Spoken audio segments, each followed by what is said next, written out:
चला आता आपण झटपट आणि पौष्टिक अशा डिंकाच्या लाडूची रेसिपी बघूयात.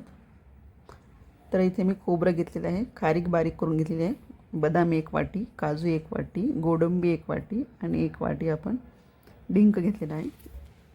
आता खोबरं आपल्याला छान भाजून घ्यायचं आहे. खोबरं छान लालसर आपण भाजून घेणार आहोत. अशा प्रकारे लालसर भाजलं की आपण काढून घ्यायचं आहे. ते छान असं खमंग लागतं लालसर भाजलं की. आता थोडंसं तूप टाकून आपण बदाम छान परतून घेणार आहोत.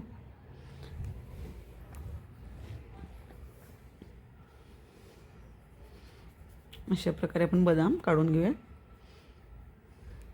थोडी लालसर झाली की तर त्याच तुपामध्ये आपण थोडे काजू परतून घेऊ. काजूचं प्रमाण मी थोडं कमीच घेतलेलं आहे, तुम्ही हवे तर जास्त पण घेऊ शकता. आता आपल्याला त्यात डिंक तळून घ्यायचा आहे, थोडा थोडा करून. डिंक छान असं व्यवस्थित फुलला पाहिजे. गोडंबी आपल्याला तशीच घालायची आहे. अशा प्रकारे आपण सगळं व्यवस्थित परतून घेतलेलं आहे. आता मिक्सरवरती आपण खारीक, खोबरं, काजू आणि हे बाकी बदाम वगैरे सगळं व्यवस्थित बारीक करून घेतलेलं आहे. अशा प्रकारे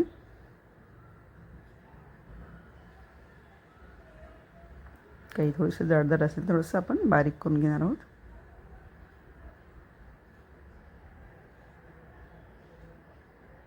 खारीक पूड घातलेली आहे.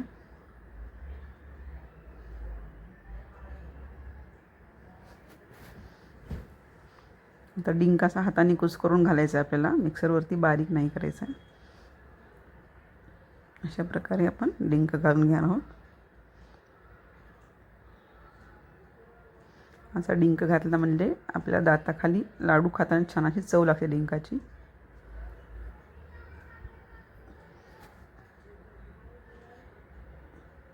आता आपण गूळ गरम करून घेणार आहोत.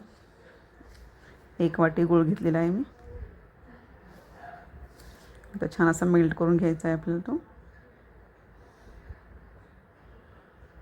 चांगला गूळ पातळ झाला की आपण तो त्या पिठामध्ये टाकून घेणार आहोत आणि त्याचे लाडू वळून घ्यायचे आहेत आपल्याला.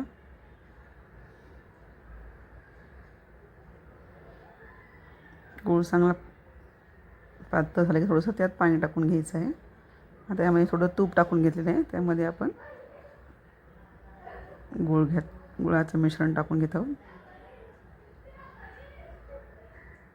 आता आपण चमच्याने थोडंसं काढून घ्यायचं आहे. थोडं गार झालं की मग हाताने आपण ते लाडू वळून घ्यायचे आहेत. एकदम छान आणि मस्त असे लाडू लागतात हे.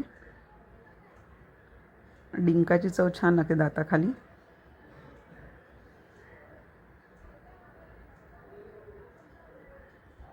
गुळाचं प्रमाण आपलं व्यवस्थित झालेलं आहे.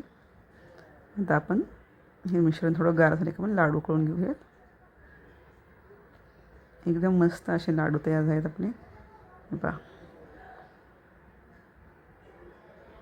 त्याच मिश्रणात मी थोडंसं तूप टाकून घेतलेलं होतं आणि गूळ. अशा प्रकारे आपण सगळे लाडू वळून घ्यायचे आहेत. तयार आहेत आपले मस्त असे डिंकाचे लाडू.